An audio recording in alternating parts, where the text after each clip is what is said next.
rugged, reliable. 600 rounds per minute. Because once the bullets start flying, everything else is frivolous convenience. Hi. It's me, back in Call of Duty Modern Warfare 2, Warfare Harder, and today I've got a gun which I've been asked to cover since my first ever gun guide. And finally, coming to you after 2 years in a completely different game. I'm Six Snipes, this is the KASTOV, and you're watching Gun Guide.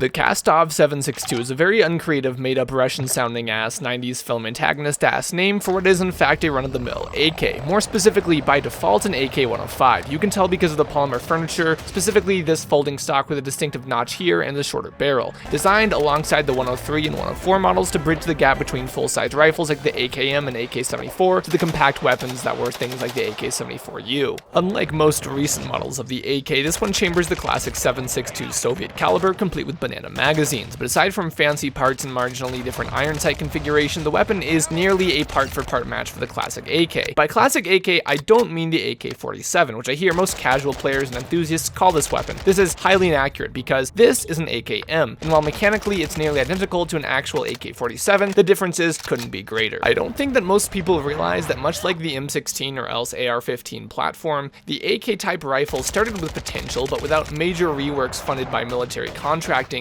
Mikhail Kalashnikov's creation would have been considered a failure. Kalashnikov himself, unlike many weapons designers, was no stranger to war. In a hospital suffering from a shoulder wound post the Battle of Bryansk, he encountered a soldier who complained that for every 2 to 3 men in Russian combat formations, only one had a rifle. This is due to poor supply production during the war, as well as an overwhelming affection for utilizing mass numbers of pistol caliber submachine guns such as the PPSH, whereas at the time, Germans had just begun using their automatic STGs or else Sturmgewehr rifles in numbers, leaving the average infantryman shit out of luck in terms of the range game. Kalashnikov himself said that he saw the need for a weapon, and as he put it, so I designed one. I was a soldier, and I created a machine gun for a soldier. It was called Avtomat Kalashnikova, the automatic weapon of Kalashnikov, AK, and it carried the year of its first manufacture, 1947. And while that model, which he himself based upon the body of the German STG and American M1 Garand bolt assembly, would be the start of the most widely produced weapons platform of all time, you will never see an actual AK-47 in your entire life. A real, bona fide, genuine AK-47 is probably up there as one of the most unicorn pieces you can come across in the gun world. This is because the original design had one simple, very glaring flaw: manufacturing. Kalashnikov's original design, while proven to be reliable to a fault, did not make it into production until 1948, and was not made for more than 2 years before requiring vigorous reworks. This stems from issues with the sheet metal used for stamping into receiver being too thin gauge to support rifle caliber forces, unlike the small arms designs that had been used for, such as the PPS-43 of the time. Prone to warping, ejection issues, and in the roughly 80,000 models produced by 1949, the rejection rate of the AK was absurdly high, and very few of those have survived to this day in any sort of working condition. By 49, they completely reworked the production method into drop forging and machining a block of metal into a receiver, resulting in much more reliably consistent Type 2 or else AK-49 model, which was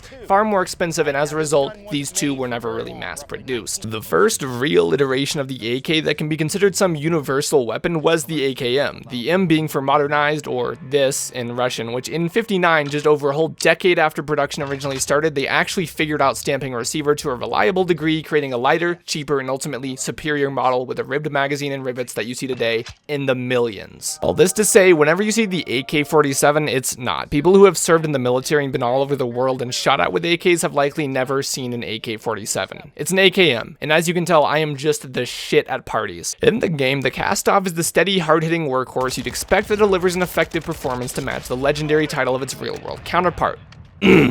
Fuck you. The fire rate isn't high, which in turn isn't great. In fact, against multiple enemies, you might struggle to put out enough bullets to tackle them at once, but in one-on-one or moderately spaced engagements, you have a very good chance at coming out on top pretty consistently given the good shot performance. At range, you're still doing damage, but the recoil is going to be noticeable. In fact, it's going to be hard landing precise hits, and the number of hit markers you can pick up without securing a kill is a problem. Unlike the M4, the attachments for this one are going to be highly advisable. I don't think much of the 4x scope you get from leveling it. In fact, my final build doesn't even use an optic. You don't need one. Instead, go for the 40-round classic stamped metal mag, take advantage of the 3 or 4 bullet types you get from ranking up this thing alone, probably hollow point being my favorite, and then use a recoil grip, because as soon as you do, the performance on this thing noticeably fucks harder. I also use the suppressor because it's cooler. Overall, kitted right, this is a very versatile, reliably hard-hitting weapon which can certainly deliver with practice. It's not exactly the easy living you get with something like the M4, but earnestly between the two, I wouldn't be remotely surprised if the M4 gets nerfed and this one stays right where it's at.